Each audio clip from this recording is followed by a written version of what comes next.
በባህር ዳር ሀገረ ስብከት የደብረ ሰላም ቃለ እግዚአብሔር ቤተክርስቲያን አስተዳዳሪ፣ ክቡር አባ ወልደ ቂርቆስ የዚህ ቤተክርስቲያን አገልጋይ፣ የተከበራችሁ ሊቃውንተ ቤተክርስቲያን፣ የተወደዳችሁ የእግዚአብሔር ቤተሰቦች፣ ይህንን መርሃ ግብር ለማዘጋጀት ሀሳቡ ከተጀመረበት ጊዜ ስትወጡና ስትወርዱ የነበራችሁ ወጣቶች፣ እህቶችና ወንድሞቼ፣ ሁላችሁም በዚህ የተባበራችሁ እግዚአብሔር ቤተሰቦች፣ በዚህ ስፍራ ያላችሁ በሙሉ በልዑል አምላክ እግዚአብሔር ስም እንደምን ዋላችሁ? እንደምን ዋላችሁ? ቸርነት የባህሪ ገንዘቡ የሆነ የሰራዊት ጌታ ልዑል እግዚአብሔር ያሰብነውን ሀሳብ በተግባር እንድንፈጽም ለዚህ ዕለት ስላደረሰን ስሙ ለዘላለም የተመሰገነ ይሁን። ከራዲዮን በሚል ርዕስ ነው ትምህርታችን የምንጀምረው። ከራዲዮን በምስሉነት ከራዲዮን ሲድገሙት ስሙ ታውቃላችሁ። ከራዲዮን ሙሉ ታሪኩን የምታገኙት ኢሳልጎስ በሚባል መጽሐፍ ላይ ነው። ከመጽሐፍ ቅዱስ ስሙን ባታገኙትም የእሱን ሀሳብ የያዘ አንድ አድራሻ ልጠቅማችሁ። የሐዋርያው የቅዱስ ጳውሎስ መልእክት ወደ ቆሮንቶስ ሰዎች ሁለተኛ ቆሮንቶስ ምዕራፍ 5 ቁጥር 14 ሁለተኛ ቆሮንቶስ ምዕራፍ 5 ቁጥር 14 ላይ ስለ ከራዲዮን የከራዲዮንን ታሪክ የሚመስል ወይም ምስጢሩን የያዘ ቃል በዚያ ቦታ ላይ ታገኛላችሁ። ሙሉ ታሪኩን ግን ቅድም እንደነገርኳችሁ በቤተክርስቲያናችን ልዩ ልዩ መጻሕፍት ነው። ከእነዚያ መጻሕፍት አንዱ ኢሳልጎስ የሚባለው በጸሐፊው ስም የተሰየመ ሆኖ የሚያጠናው መጽሐፉ በልዩ ልዩ ተሰጥኦ የበለጸጉ እንስሳትንና እጽዋትን ነው የሚዘረዝር። እዚያ ውስጥ እግዚአብሔር የፈጠረውን ፍጥረት አይተን እንድናደንቅና እንድናመሰግነው የእጽዋትንና የእንስሳትንም የአራዊትንም ልዩ ልዩ ጠባይ የሚናገሩ ታሪኮችን በመጽሐፉ ተጽፎ እናገኘዋለን። ይህ መጽሐፍ በሀገራችን በግዕዝ ቋንቋ ተጽፎ ለብዙ ዘመናት በየገዳማቱ የኖረ መጽሐፍ ነው። መጽሐፍ ከዚያ መጽሐፍ ላይ ወስደው አባቶቻችን ከራዲዮንን የአምላካችን የመድኃኒታችን ኢየሱስ ክርስቶስ ምሳሌ አድርገው ሲያስተምሩበት እና ምሳሌያዊ አድርገው ነገረ ክርስቶስን ሲሰብኩበት ኖረዋል። ዛሬም ከራዲዮን የሚያስፈልግበት ዘመን ስለሆነ ስለ ከራዲዮን ልነግራችሁ ወደድኩ። የቅዱሳን አምላክ እግዚአብሔር በአባቶቻችን ጉባኤ ተገኝቶ ያስተማረ ጌታ ዛሬም በእኛ ጉባኤ ተገኝቶ እንዲመክረንና እንዲያስተምረን ቅዱስ ፈቃዱ ይሆንልን። አሜን። ከራዲዮን ነጭ ወፍ ነው። ከራዲዮን ጻዕዳ ወፍ ተብሎ ነው የሚጠራው። ነጭ ወፍ ነው። መኖሪያውም በቤተ መንግስት ነው እንጂ እንደ ሌሎቹ ወፎች በማንኛውም ስፍራ የማይገኝ ወፍ። ይህ ወፍ ከሌሎቹ ለየት የሚያደርገው ነገር መልኩ ብቻ አይደለም። በነጭነት የሚመሳሰሉትም የሚተካከሉትም ሌሎች በራሪ ወፎች ይኖራሉ። እሱ ከዚያ የተለየ ባህሪ ያለውና ያ ግብሩ ከሌሎቹ ልዩ ያደርገዋል። በቤተ መንግስት የሚኖረው ይህ ወፍ አገልግሎቱ በቤተ መንግስት እንዲኖር ያደረገው የተደረገበት ምክንያት ወፉ ለሕሙማን ፈውስን የሚያመጣ ወፍ ስለሆነ ነው። በቤተ መንግስት ሰው የታመመ እንደሆነ ከራዲዮን ይጠራና ይመጣል።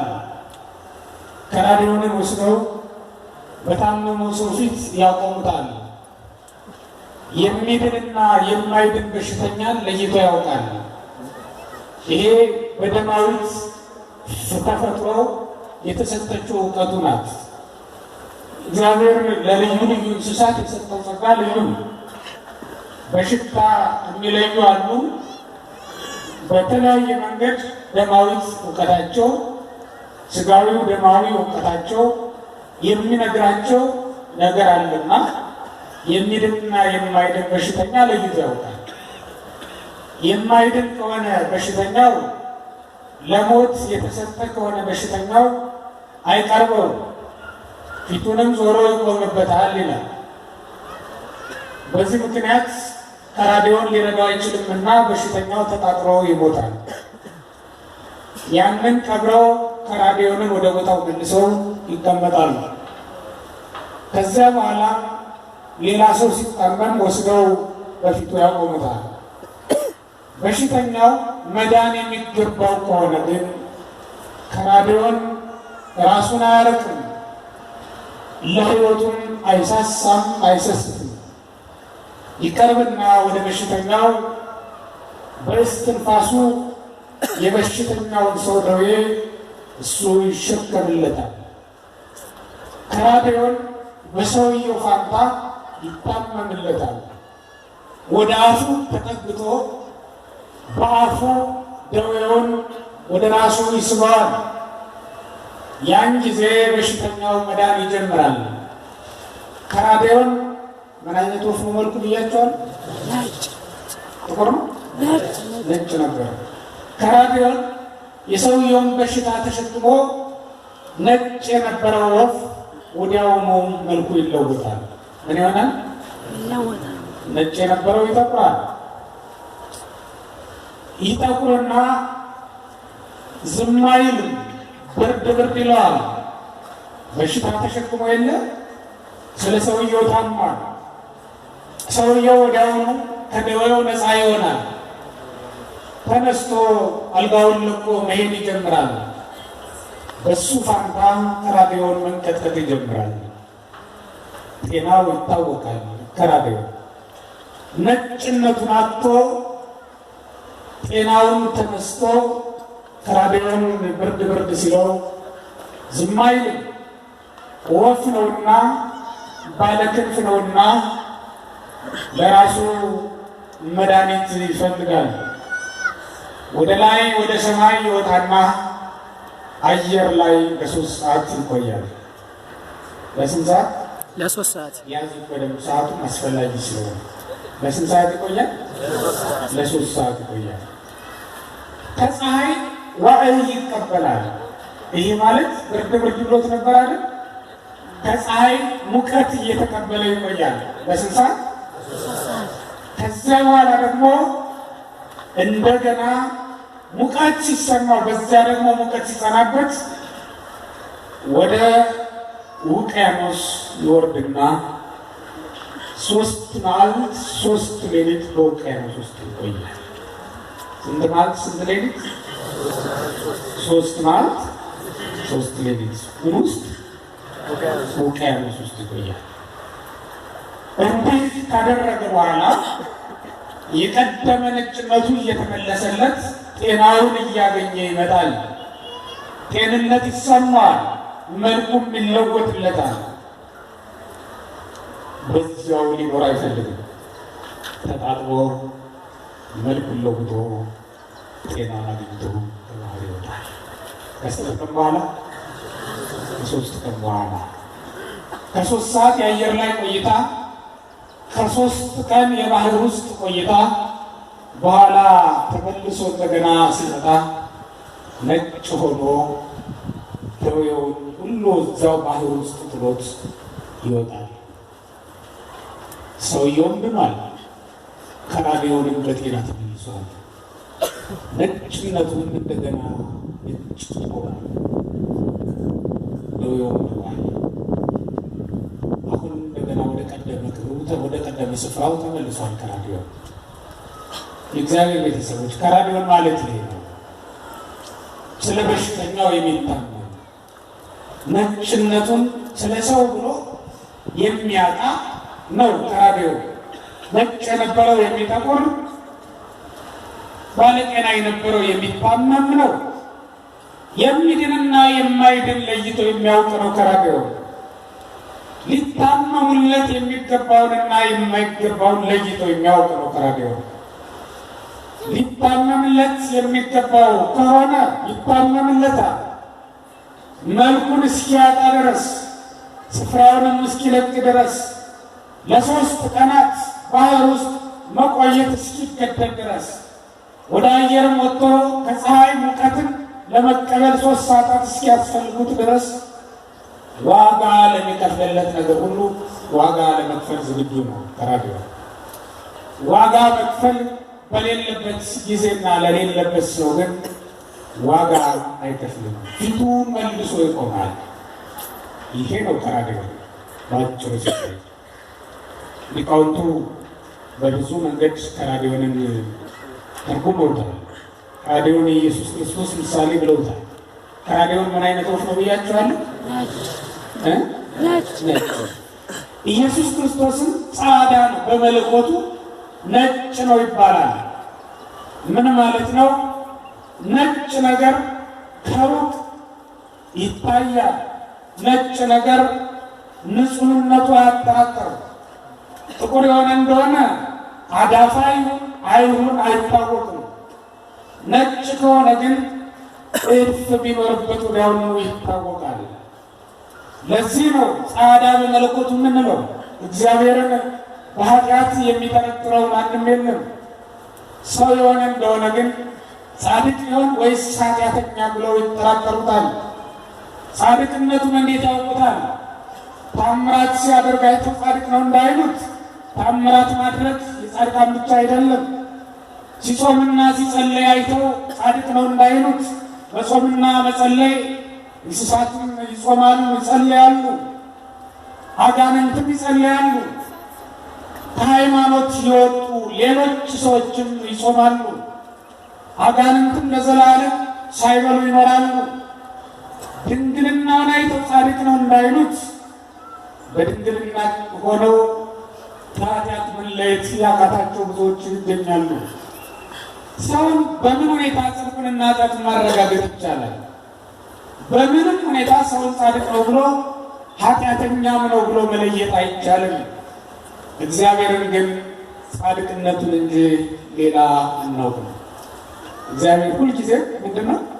ጻድቅ ነው። ሁልጊዜ ምንድነው? ጻድቅ ነው። ጻድቅ ባህሪው እንለዋለን። በባህሪው ቅዱስ ነው፣ ጻድቅ ነው። ማንም በኃጢአት ሊከሰውና በመዓት በክፋት ሊወቅሰው አይቻለውም እግዚአብሔርን። ሰውን ግን ክፉን ደግ ማወቅ አይቻልም። ዛሬ የመጸወተ ነገ ሲሰርቅ ይገኛልና፣ ዛሬ የጾመ ነገ ሲሳሳ ይገኛልና፣ ዛሬ ንስሐ የገባ ነገ ሲያመነዝር ይገኛልና ሰውን ደግ ነው ክፉ ነው ብሎ መለየት መመደብ አይቻልም ወገኖች። ታጋሽ ነው ያላችሁት የሆነ ቀን ላይ እሳት ነበልባል ሆኖ ታገኙታላችሁ። ሰውን አንድ ቦታ ላይ ማስቀመጥ አይቻልም። እግዚአብሔር ግን አንድ ነው ቦታው። ጻድቅ ነው፣ ታጋሽ ነው። ሄር እግዚአብሔር ቸር ነው ከማለት በስተቀር ሌላ ነገር አንለው። ለዚህ ነው ጻዕዳ በመለኮቱ ምንለው። ጻዕዳ ውስጥ ጻዕዳ ምን ማለት ነው? ምን ማለት ነው? ነጭ ማለት ማለት ግልጽ ነው። ጻዕዳ ብዬ ብናገር ከዚህ በኋላ ባይዳ ይሆን ማለት ቋንቋ ለእናንተ። ለዚህ ጻዕዳ እያልኩ መናገር ይችላል። እሱ ስለሚመቸኝ ነው። በነገራችን ላይ ነጭ ከሚለው ይልቅ ነጭ የሚለውን ለብዙ ነገር ስለምትጠቀሙበት አሁን በዓለም ላይ የነጭ ቆዳ ያላቸው ሰዎች የበላይነት እንዲህ ስለሚንጸባረቅ ነጭ የሚለው ነው። እዚያ እንዳትወስዱ ብዬ ነው። ስለዚህ ምን በሚለው ልታከል ጻዕዳ ፈቅዳችኋል አይደል? ግራ ይገባችሁ። ስለዚህ ጻዕዳ እንለዋለን። እግዚአብሔር በእግዚአብሔርነቱ ጻዕዳ፣ በመለኮቱ ነጭ ነው። ነጭ ሆነው በመለኮቱ ጻዕዳ በመለኮቱ ብለን የምንጠራው አምላክ ወደ ምድር ወረደና የአዳምን ኃጢአተኛ ገላ ለበሰ። በነገረ ክርስቶስ ያለውን የተራድኦን ትንታኔ ነው አሁን መነግራችሁ። ወደ ነገረ ሰብ ደግሞ እንመጣበታለን። አሁን በሁለት ነገር ነው እኔ ተራድኦንን ላስጠናችሁ የምፈልገው። አንደኛ በነገረ ሰብ፣ ሁለተኛ ደግሞ በነገረ ክርስቶስ ማለት ነው። በትምህርተ ሰብ ወይም ደግሞ በትምህርተ ክርስቶስ በምንለው በትምህርተ ክርስቶስ አሁን እንዳልኩት ተራድኦን ጻዕዳ ወፍ ነው። እግዚአብሔርን ወይም ደግሞ ክርስቶስን በመለኮቱ ምን ይባላል? ጻዕዳ በመለኮቱ ይባላል። ቀይ በሰውነቱ ቀይ ተብሎ ይጠራል ክርስቶስ። ጻዕዳ በመለኮቱ የሚባለው ጌታ ወደዚህ ዓለም መጣ። በሽተኞች ስንት አይነት ናቸው ብያቸዋል? የሚድንና የማይድን ስለዚህ ስንት ናቸው? ሁለት አይደሉ?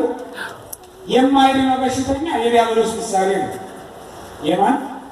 የዲያብሎስ የማይድነው በሽተኛ የማይድነው በሽተኛ የዲያብሎስ ምሳሌ ነው። እግዚአብሔር የዲያብሎስን አካሉን አካል ባህሪ አላደረገለትም። እግዚአብሔር የአዳምን ነው አካሉን አካል ባህሪውን ባህሪ ያደረገለት። እግዚአብሔር ወደ ዲያብሎስና ወደ ወገኖቹ አልመጣም። እግዚአብሔር የመጣ ወደ አዳምና ወደ ወገኖቹ ነው። የሚድነው በሽተኛ መዳን የሚገባው ምሕረት የሚገባው በሽተኛ የተባለው አዳም ነው ወይም የሰው ዘር ነው፣ የሰው ባህሪ። የማይድን በሽተኛ ምሕረት የማይገባው በሽተኛ የተባለው ደግሞ ዲያብሎስ ነው። እግዚአብሔር ወደ አዳምና ወደ ወገኖቹ መጣ። የእኛን ዓለም አደረገ። ከእኛ አንዳንዱ ሆኖ ተቆጠረ። የእኛን ሥጋ ለበሰ። የእኛን ደም ተካፈለ። የእኛን ዘር ተካፈለ። ከእኛ አንዱ ነው ተባለ። የዲያብሎስን ግን ዓለም አላደረገም፣ ባህሪውንም አካሉንም አልወረሰም።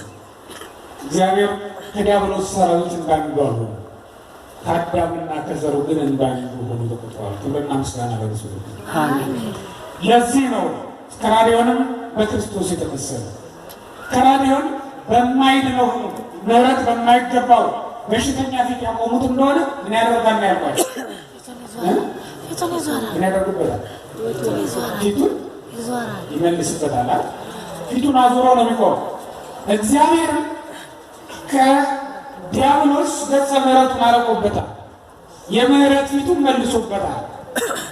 የእግዚአብሔርን የምሕረት ፊት እንደ ማጣት ያለ ትልቅ ድህነት አለ ወገኖች። የእግዚአብሔርን ምሕረት ከማጣት ሌላ ምንም የሚያሳዝን ነገር ከዚህ በላይም ባዶነት የለም። ዓለም የእግዚአብሔርን ምሕረት ባጣች ቁጥር እርስ በርሷ ተበላልጣ ታልቃለች። እግዚአብሔር የምሕረት ፊቱን በመለሰበት ቁጥር ሰማይም ዝናሙን አይሰጥም፣ ምድርም የተከሉባትን አታጸድቅም፣ የዘሩባትንም አታበቅልም። እግዚአብሔር የምሕረት ፊቱን ሲመልስብን ወገኖች እናት ለልጇ አትራራም፣ አባትም ለወንድ ልጁ አይራራም። እግዚአብሔር የምሕረት ፊቱን ከመለሰብን ሙሽራ በጫጉላ ውስጥ መኖር አይችልም፣ ንጉሥም በቤተ መንግሥት ውስጥ በመጋረጃ ሆኖ መቀመጥ አይችልም። ወገኖች እግዚአብሔር የምሕረት ፊቱን ከመለሰብን መላእክት ወደኛ ወርደው ከአጋንንት እጅ ሊታደጉን ፈጽሞ አይቻላቸውም። እግዚአብሔር የምሕረት ፊቱን ከመለሰብን ወንድም ከወንድሙ ጋር በፍቅር መተያየት ከቶ አይቻልም። እግዚአብሔር የምሕረት ፊቱን ከመለሰብን ካህናት በመሥዋዕታቸው በጸሎታቸው ምህላ የሚይዙ ሰዎች በምህላቸው ሊያስታርቁን ፈጽሞ አይቻላቸው። እግዚአብሔር ምሕረቱን ከእኛ ካራቀ በእውነት ክርስቲያኖች ለእኛ የምትሆንልን የምትደረግልን አንዳች በጎ ነገር ትኖር ይሆን? ምንም ነገር አይኖር። ታስታውሳላችሁ ግብፅ ላይ እግዚአብሔር ምሕረቱን ባራቀ ጊዜ ግብፃውያንም የሚረግጡት ትቢያ እየተነሳ ቅማል እየሆነ በላቸው። የግብፅ መሬት ተናካሽ ተቆናጣጭ ዝንብ እያፈራ ከብቶቻቸውን ሰዎቻቸውን ፈጅባቸው። የግብፅ ውሃ የግብፅን ከተማ ከሁለት ሰንጥቆ ያልፍ የነበረው የግብፅ ፈሳሽ ማለተከዝ የሚባለው አባይ የሀገራችን ውሃ አባይ ውሃ ሆኖ ለዘመናት ሲጠጡት የነበሩት ውሃ በግብፃውያን ደም ሆነባቸው፣ ተለወጠባቸው። ግብፃውያን ሊጠጡት ወደ ወንዙ ሲወርዱ ደም ሆኖ ያፍሱታል። በመዳፋቸው ሲቀዱት ወደ አፋቸውን ሲያስገቡት ይከረፋቸዋል። ደምን ቢጠጡት አራታ ወገኖቼ አፍ ላይ ጉሮሮ ላይ እየተጣበቀ ይቀራል እንጂ ደም ወደ ጉሮሮ ወርዶ የደረቀን ጉሮሮ እንዴት ያረሳል? ወገኖቼ የተጠማች ነፍስን እንዴት ሊያረካ ይችላል? እግዚአብሔር ከግብፅ ምሕረቱን ስለመለሰባት ስላራቀባት ነው። እግዚአብሔር ምሕረቱን ያራቀባት ሀገር ወዮላት ወገኖች፣ ወዮላት። ብርሃን ብትፈልግ ብርሃን አታገኝም። ግብፅን ተመልከቷት። ለ3 ቀን ያለ ብርሃን ነበረች። ፀሐይ መውጣቱን አቁሞ እንዳይመስላችሁ። ፀሐይ ለግብፃውያን በዚያ ሰዓት እንደ ጨለማ ነበር፣ እንደ ጥቁር ሰሌዳ ነበር እንጂ ብርሃን ያለው አልነበረም ለግብፃውያን። የሚገርመው ጎናቸው ላይ ሰፍረው የነበሩት እስራኤል ግን በብርሃን ይመላለሳሉ። የግብፅ ውሃ ለእስራኤል ውሃ ነው፣ ለግብፃውያን ግን ደም ነው። የግብፅን ውሃ እስራኤላዊት ሴት ልትቀዳው ስትወርድ ውሃ ይሆንላታል። ግብፃዊት ሴት ገንቧን ይዛ ወርዳ ልትቀዳው ጠጋ ስትል ደግሞ ምን ይሆንባታል? ምን ይሆንባታል? ደም ይሆንባታል። የግብፅ ሰዎች ከእንቅልፋቸው ነቅተው ዓይናቸውን ሲገልጡ ቀንና ሌሊቱ አይለይላቸው። ማታም ጨለማ ነው፣ ቀንም ጨለማ ነው። ለእነማን? ለእስራኤል ሰዎች ደግሞ ዓይናቸውን ከእንቅልፋቸው ነቅተው በገለጡ ጊዜ ብርሃን ይታያቸዋል። ወገኖች በዚህ ዓለም ላይ እኮ ለዚህ ነው ሁለት አይነት የምንሆነው። እግዚአብሔር ምሕረቱን ያላቀበት ሰው አለ ከእኛም መካከል። ሁልጊዜ ብርሃን የማይታየው፣ ሁልጊዜ ተስፋ የማይታየው፣ ዓይኑን በገለጠ ቁጥር ብሶት የሚሰማው። እግዚአብሔር ምሕረቱን አርቆብሃል ማለት ነው ወንድሜ። ሁልጊዜ ጨለማ ተጋርዶ የሚታየ ከሆነ፣ ሁልጊዜ ተስፋ የማይታየን ከሆነ እግዚአብሔር ምሕረቱን ከኛ ርቋል ማለት ነው። ግብፅን ምሕረቱን ሲያረቅባት እግዚአብሔር እንዲሆን ነበረ። ግብፅ ሬሳ በሬሳም የሆነችው በቁርባን ያጣችው እግዚአብሔር ምሕረቱን ከእሷ ርቆባት ስለነበር እግዚአብሔር የምሕረት ፊቱን ሲመልስ አይድረስ ነው ከወገኖች። ማን በሕይወት ይኖራል? መብረቅ ወርዶ ዓለምን ትምት ማጣን ያጠፋት የለም። ነፋስ ከምስራቅ ሲመጣ ይሄ